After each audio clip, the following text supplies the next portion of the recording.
இன்னைக்கு நம்ம வீட்டில் இருக்கக்கூடிய பணியாரக்கல்லை பயன்படுத்தி மினி ஜாங்கிரி ரொம்ப டேஸ்ட்டாக எப்படி செய்கிறதுன்னு பார்க்க போகிறோம். ஜாங்கிரி பொரிக்க அதிக அளவில் எண்ணெய் தேவைப்படாது. நீங்கள் பணியாரக்கல்லில் பொரிச்சு எடுக்கும்போது குறைவான எண்ணெயில் ரொம்பவே சூப்பராக அந்த ஜாங்கிரி செஞ்சிடலாம். இந்த மினி ஜாங்கிரி சாப்பிடும்போது உள்ளே வந்து நல்லா ஜூஸியாகவும் வெளியில் கிறிஸ்பியாகவும் அருமையான டேஸ்ட்டாக இருக்கும். ஹலோ ஃப்ரெண்ட்ஸ், வெல்கம் டு சமையல் டிலேட்.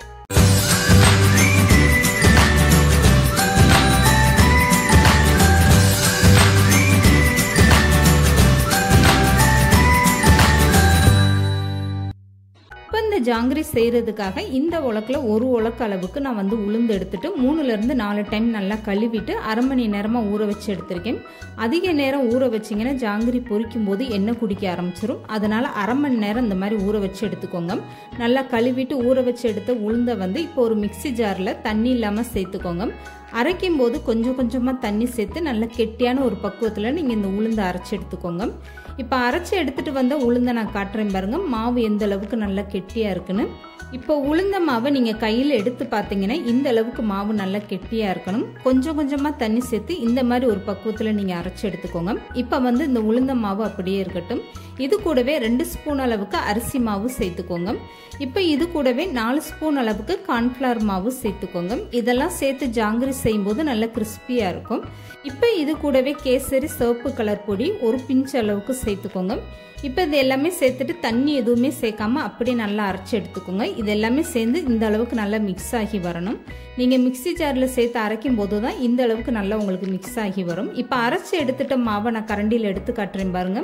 மாவில் எந்த ஒரு தண்ணியுமே நான் எக்ஸ்ட்ரா சேர்க்கலை. ஃபர்ஸ்ட்டு உளுந்து அரைக்கும் போது சேர்த்தது தான். இப்போ எடுத்து பார்த்தா மாவு இந்த அளவுக்கு நல்லா கெட்டியாக இருக்குது பாருங்க.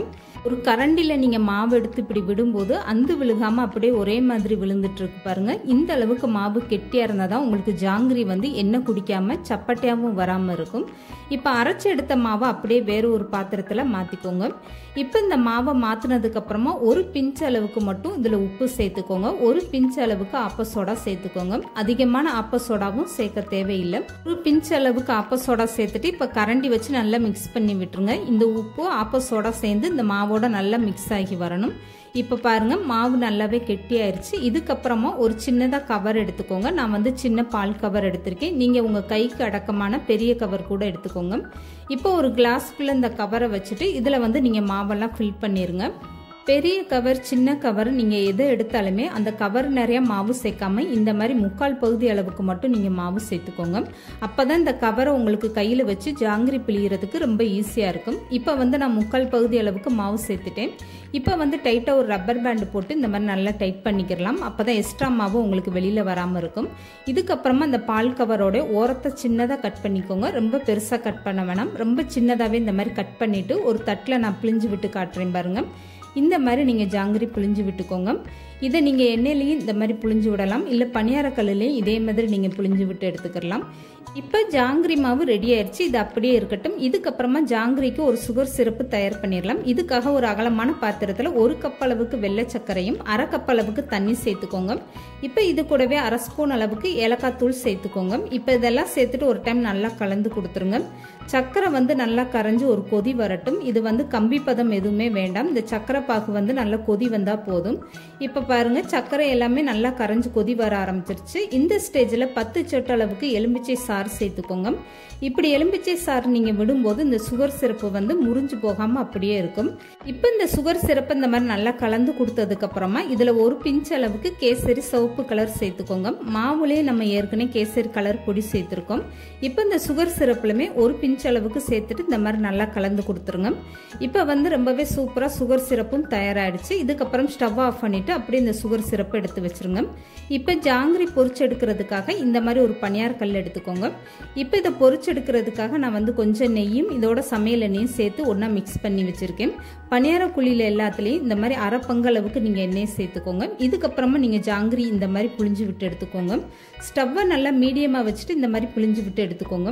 இந்த மாதிரி நீங்கள் பணியாரக்கல்லில் ஜாங்கிரி புழிஞ்சு எடுக்கும்போது அதிக எண்ணெய் தேவைப்படாது. எல்லா ஜாங்கிரியுமே ஒரே சைஸில் உங்களுக்கு வரும்.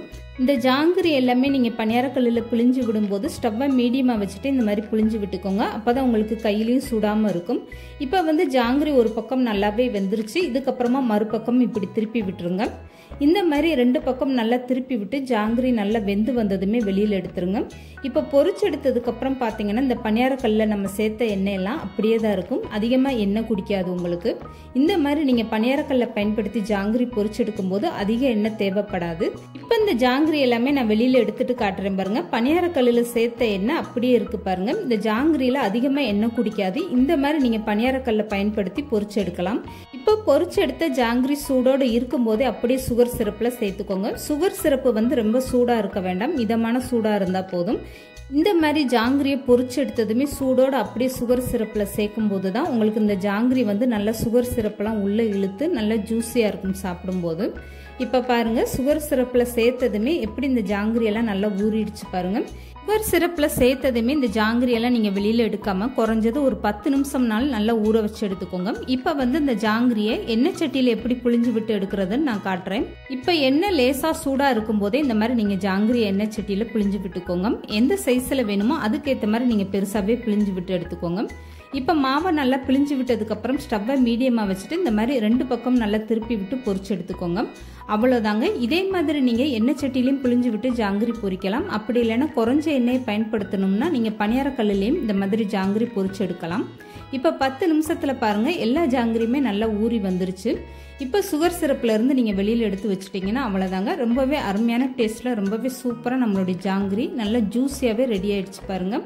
இப்போ ஒரு ஜாங்கிரி நான் கையில் எடுத்துட்டு பிச்சு காட்டுறேன் பாருங்க. எந்த அளவுக்கு ஜாங்கிரி நல்லா ஜூஸியாக உள்ள சுகர் சிரப்பெல்லாம் இழுத்துட்டு எவ்வளோ சூப்பராக வந்திருக்கு பாருங்க. இதை பார்க்குறதுக்கு அப்படியே கடையில் வாங்கின ஜாங்கிரி மாதிரி ரொம்பவே சூப்பராக இருக்கு பாருங்க. குறைஞ்ச எண்ணெயை பயன்படுத்தி இந்த மாதிரி பணியாரக்கல்லில் நீங்களும் ஜாங்கிரி செஞ்சு பாருங்க. சாப்பிட்றதுக்கு ரொம்பவே அருமையான டேஸ்ட்டாக இருக்கும். இந்த வீடியோ பிடிச்சிருந்தா லைக் பண்ணுங்க, ஷேர் பண்ணுங்க, மறக்காம சமையல் டெய்லி சேனலை சப்ஸ்கிரைப் பண்ணுங்க.